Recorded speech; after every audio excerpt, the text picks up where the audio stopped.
Welcome to this explainer, where we're going to completely decode the buzzword algorithm and trace its roots all the way from ancient mathematics straight to your social media feeds. We hear this word thrown around constantly, right? Usually it's to explain away why a certain video went super viral or why that one pair of shoes keeps following you around the internet in ads. But today, we are going to break down exactly what an algorithm actually is, how it really functions, and why it holds so much power over our day-to-day lives. Okay, let's just quickly glance at our roadmap for today. We'll be hitting 1.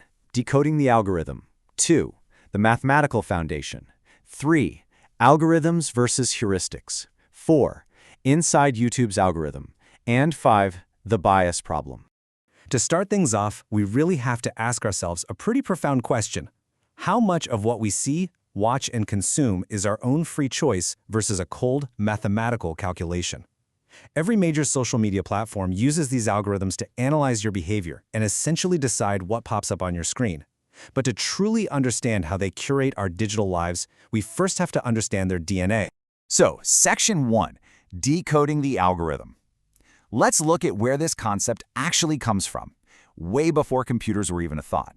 Meet the ancient mathematician Abu Ja'far Muhammad ibn Musa al-Khwarizmi, who lived from 780 to 850. His very name is literally where we get the word algorithm. It's crazy to think about, but algorithms are absolutely not a recent tech phenomenon. We've actually been using them unknowingly for our entire lives, and honestly, so have our ancestors. At its most basic foundational level, an algorithm can be understood using 3 simple parts: input, steps, and output. We use these step-by-step procedures every single day. Think about cooking.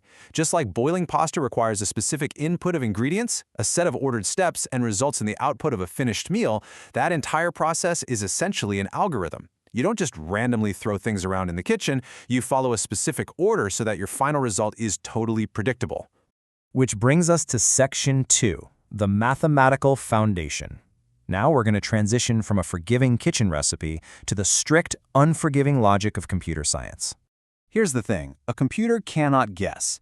Unlike a human who intuitively knows what cook until ready or add a pinch of salt means, a computer algorithm requires absolute, undeniable precision. In computer science, a true algorithm has to satisfy 5 strict criteria. It needs 0 or more inputs and at least 1 output. But here are the really critical ones. Definiteness, meaning every single instruction is perfectly clear and unambiguous. Finiteness, meaning the algorithm absolutely must terminate after a finite number of steps. It literally can't run forever. And effectiveness, meaning every instruction has to be basic enough that it could theoretically be carried out by a person with just a pencil and paper. So the takeaway here is that mathematical algorithms are flawlessly defined processes. Take this classic mathematical example, finding the greatest common divisor, or GCD, of 2 numbers. The algorithm checks if number A is different from number B. If they are different, it subtracts the smaller number from the larger one. It repeats this exact loop over and over and over until A perfectly equals B, at which point it returns the answer. It's a precise, unambiguous computational machine that transforms your input into a guaranteed correct output. Moving right along to Section 3, Algorithms versus Heuristics. Let's clear up the difference between an algorithm and a very similar term you'll hear floating around. It's super important to know the difference here. As we established, an algorithm is based on a finite set of instructions and is mathematically proven to guarantee an optimal result every single time. A heuristic, on the flip side, is based on intuition, educated guesses, or explorations. It's basically a rule of thumb. For instance, antivirus software often uses heuristics to really quickly scan for code that just resembles a virus, rather than mathematically checking every single line of code. Heuristics might give you a suboptimal result, but they are incredibly fast. Algorithms, though, are computationally powerful because they guarantee the exact, mathematically perfect answer. All right, Section 4, Inside YouTube's algorithm. Let's apply this strict math to massive tech platforms. Millions of videos are uploaded constantly. So how does YouTube actually decide what lands on your homepage? Well, it uses a highly complex algorithm that takes your daily behavior and translates it into mathematical inputs. Literally every action you take, a click, dropping a comment, or just watching a video a few seconds longer, acts as an input that the system uses to organize billions of videos in milliseconds. YouTube's algorithm looks at video performance, click-through rates, how fresh the video is, your personal watch history, and even your location to serve up a feed tailored specifically to you.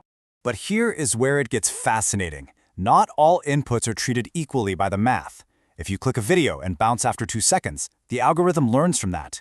The platform heavily prioritizes watch time and retention. They want to know the absolute duration you spend actually viewing a post. Mathematically, the algorithm values holding your attention way above almost all other metrics, aggressively pushing videos with higher retention rates to wider audiences.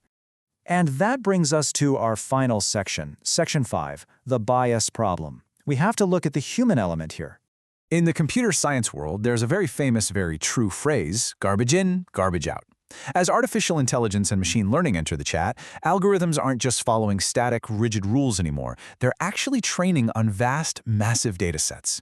Which means if an AI-based system is fed faulty, incomplete, or prejudiced human training data, well, the algorithm's predictions and outputs are going to be faulty too. And this leads us straight into algorithmic bias. Let's look at a real-world example that demonstrates this perfectly. A major company built an AI system to handle their hiring, but the system was trained on a 10-year database of resumes that came predominantly from white men.